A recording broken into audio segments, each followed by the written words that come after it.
भाग्य बनता है पूर्व कर्म से। हाँ, अब जैसे हमारे भाग्य की जो रचना हुई है वो हमारे पूर्व कर्म जो हुए हैं उन्हीं से हुई है।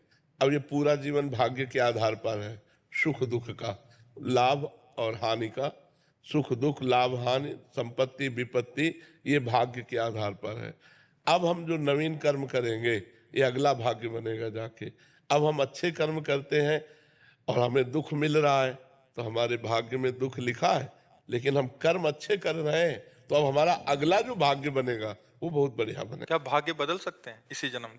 बहुत भजन। भाग्य अगर बदला ना जा सके तो भगवान की प्राप्ति भाग्य में नहीं लिखी है, वो भजन बल से ही होती है। पर बहुत भजन, रात दिन भजन करे और बहुत अच्छे से चले तो पूर्व भाग्य को नष्ट करके हम भगवत प्राप्ति कर सकते हैं। क्या गुरुजनों की कृपा से भाग्य बदला जा सकता वो कृपा भजन ही है।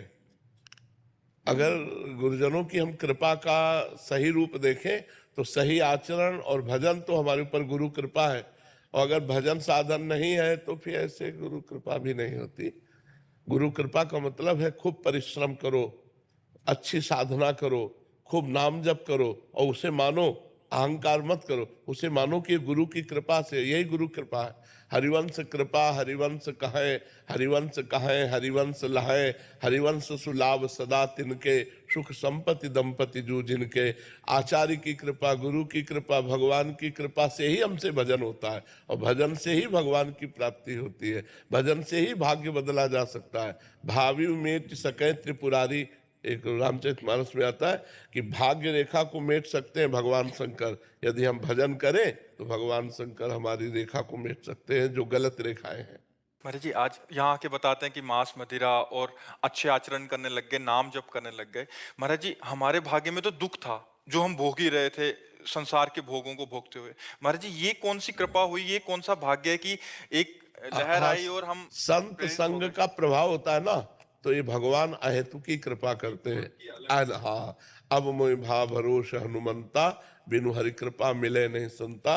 संत से जुड़ना मतलब भगवान की कृपा से ये जुड़ना, हमारे भाग्य में नहीं था। ये भाग्य में नहीं लिखा है। संत कृपा हम भगवान की कृपा के बाद होती है, और भगवान की कृपा का परिचय संत कृपा के बाद होता है। भगवान की कृपा हुई तो संत मिले, और संत मिले तब हमको पता चला कि हमारे ऊपर भगवान की कृपा है। विभीषण जी के पास जब हनुमान जी मिले ना, तभी तो उनको भरोसा हुआ। अब मोहि भाव भरोसा हनुमंता, बिनु हरि कृपा मिले नहीं संता। जो प्रभु मोहि अनुग्रह कीन्हा, तो तुम्हारी दरस सच दीना। आज संत दर्शन हुए तो पता चला हमारे ऊपर हरि की कृपा है। हरि की कृपा से संत दर्शन, और संत दर्शन संत कृपा से हरि की कृपा का अनुभव होता है। बिना भगवान की कृपा के सत्संग सुनने को नहीं मिलेगा, और सत्संग की कृपा के बिना सुधार नहीं होता। आज तक किसी का भी मत कीरति गति भूति भलाई, जब जे जतन जहां जे पाई, सो जानो सत्संग प्रभाव, लोकहु वेद न आन उपाऊ। लोक में वेद में कोई और उपाय नहीं है, सत्संग से गिरे हुए भी प्राणी को महान बना देता। सत्संग गिरे से गिरे हुए प्राणी को महान बना।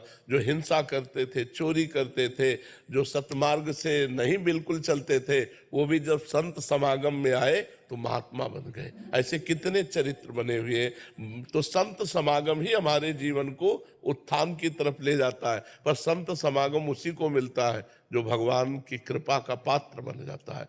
जब भगवान कृपा, जब द्रवहि दीन दयालु राघव, तो साधु संगति पाइए। जब भगवान द्रवित होते हैं तो संत समागम मिलता है। जब संत समागम मिलता है तो हम अपनी बुराइयों को त्याग कर अच्छाइयों को ग्रहण करके चलते हैं। जब अच्छाइयों पे चलते हैं तब लगता है हमारे ऊपर भगवान की बड़ी कृपा है। महाराज जी, ये तो नए भाग्य की रचना हो गई, ऐसा लग रहा हाँ है, क्योंकि बिल्कुल बिल्कुल, हाँ बिल्कुल बिल्कुल।